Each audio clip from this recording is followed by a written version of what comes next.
Morning, Coach. Good morning, Kaylee. We'll get started with questions. If you have a question, please raise your hand. First question will be from Maddie. Hey, Coach, we talked to you earlier in the week and you kind of talked about a little bit of your leadership and player-driven leadership. So was there a season where you felt like you could kind of hand over some of the leadership responsibilities to some of those veterans after you knew the culture was in place in Buffalo? Yeah, I would say, Maddie, probably the middle of the 2020 season, with the pandemic and everything, I felt like that was, probably the start of it more than anything. But I think it's kind of resets every year a little bit until I think it's earned, right? That's an earned responsibility. And I think every year you wait and see in training camp how the leaders are going to take ownership of the team, by word and deed and by example. So when they do that, then you can hand it back every year at a certain point. And with how those players have earned that leadership and the right to be in some of those decision-making conversations this season, how proud have you been of the leaders in this locker room this year? Yeah, I've been just tremendously proud, appreciative of those guys, led by Josh. And it's been fun to watch Vaughn come into that mix as well and add his level of influence on our team, on our leadership group. And it's been a joy to watch, really, and very grateful for it. Thanks, Coach. Sure. Hi, Sean. I was talking to Tyrell yesterday, and he had mentioned how much respect he has for the Dolphins special teams units. And I was curious, when you're going up against a really good team like this on both sides of the ball, and then you add in that special teams element, how much more challenging, obviously it is, but what kind of has been the details of preparing for a team when they're really good in all three phases? Yeah, you kind of broke up a little bit there, Matt, but I think just overall, you want to play complementary football, right? You want to play a complete game in all three phases. I really feel like their special teams units have been a challenge for us in the first two games that we faced and played them in this year. They're skilled, they're fast across the board on their football team. They have great team speed. So we'll have to obviously be ready to go this weekend. And then you guys signed Cole Beasley to the active roster. What went into that decision, and what have you seen from Cole since he's rejoined the team? Yeah, it's been good to have him through the last couple of weeks since he got here, and for him to get his legs underneath of him again and get back into the flow and into the rhythm, and I think he's off to a good start. Thanks, Sean. Sure. Hey, Coach, I know no one's healthy at this, 100% healthy at this point in the year, but what has it meant for the defense for Jordan Poyer to play through the amount of injuries that he's had to deal with this season, and just your record with him on the field? Yeah, he's done a really nice job. He is so tough. I just have so much respect for who he is as a person, who he is as a player. Obviously, he brings a certain mentality to our defense, and it's been great to have him out there. And then you're facing Miami for the third time, kind of similar to last year, playing the Patriots 3 times. But how difficult is it to win, to beat an opponent in your division multiple times in a season? Yeah. They've beaten us once and we've beaten them once. So, here we are in game 3. And I think, what it comes down to is our focus and our level of execution. They're a really good football team, well coached. And like I said before, they've got great team speed. So it's important that, again, we prepare like we need to prepare and stay with our process. Thank you. Coach, good morning. Mookie Harkins, Waffle Sports Cincinnati. How you doing? Good, Mookie. How are you?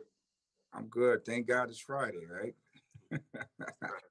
So, Coach, just tell us, what has the mood been like, this week overall, the practice with you guys?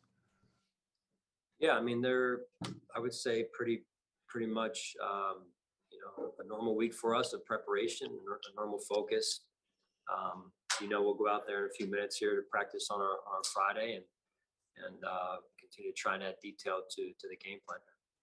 Yeah, I kind of jumped in late, but how do you prepare to face number 10? He's a weapon that Miami uses a lot, whether it's motioning him or maybe even returning punts. He's done that in the past against you guys. Or are you prepared to him even lining up in the backfield? Yeah, they do a really good job of moving him all around. And like I said, they have great team speed, with 10 and 17. And so we'll have to, make sure we're on our details and know where our help is and play with good leverage. Absolutely. And, it's going to be a crazy atmosphere on Sunday. What is your message for Bills Mafia, if you got any? Just keep being themselves, man. They're the top fan base, top fans in the league, and just keep being them. Absolutely, Coach. Good luck Sunday. Appreciate that. Hey, Sean, I just had one more quick one. I was talking to Naheem this week also, and, we've talked a lot about what he did last week, but I'm interested from a personal perspective. I mean, just what he's kind of gone through to get up to speed. He said that some of his stuff still hasn't arrived from Indianapolis, and he's been trying to learn the playbook, and, he's acclimated so well in the locker room. What have been your impressions of him personally? Just very impressed with who he is. He's a little bit on the quieter side, but a great young man. Just high character guy, it seems like, and I think it's great. It's a great example of someone earning the respect of one's teammates. To come in during the middle of a season, especially as a veteran player via trade, is not easy. And he just took it one day at a time, continued to work at it. He had a lot of things going on, off the field too, like you said, that become challenging to trying to learn the playbook, to try and, endear yourself to your new teammates and coaches. And he just stuck with it. And then what he did this past weekend, obviously not by himself, but what he did, I think really, I hope helped him feel, as a true part of the team now in the Buffalo Bills uniform. Thanks, Sean. Yeah. Hey, Sean, you've got a couple rookies that are about to play in their first NFL playoff game. And I know some of these guys are no stranger to big games from what they did in college, but is there anything extra that you have to say to some of these guys like Kyer or James going into this game with it being their first pro postseason game?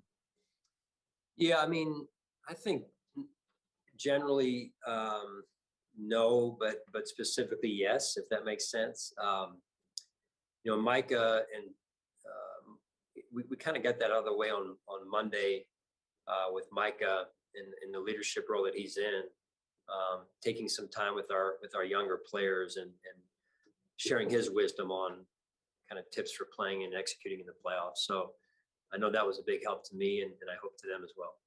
How, I guess, beneficial is it that guys like Kyer and James have gotten so many reps and so much playing time throughout the regular season going into this game that, it's not like they're just being thrown in there. Like they've played a lot of reps this season. Well, that's what the NFL has changed into in some ways a young players league. It used to be, you get drafted in probably anything other than the first round, and you're going to sit for a year and maybe be a backup and play special teams. And now it's you're expected to contribute in some cases rather early. So I think that all bodes well though for later in the year. And then one more, if I can. I know we talked a little bit about how Dean was able to step in last game and start. I guess just what have you seen from him in this short period of time since he's been back?